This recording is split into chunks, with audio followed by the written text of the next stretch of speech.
Mga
1 week, isang buwan.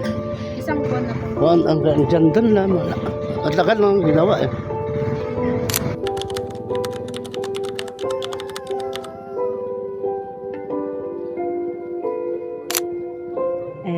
Ang masasabi ko lang, ang pinaka-advantage na ginawa nila dahil naayos nila ang daanan natin para maganda na yung daanan ng mga estudyante.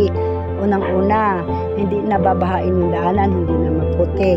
Pero ang disadvantage na ginagawa nila ngayon, kasi kung tutuusin, dapat hindi yan na putol-putol na gawa dapat kahit papano. Hindi man dito ngayon, susunod ganun. Hindi yung nakarating na sa San Isidro, dito wala pa sa Clamagi. Gano'n na po ba katagal ginagawa yung daan? May year na yata. Umpisa nung di ba? May isang taon na ba? Wala pa.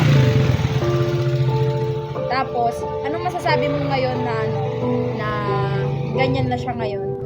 The best kasi kahit papano nagawan pa rin ng paraan na gumanda yung lugar ng Santa Maria.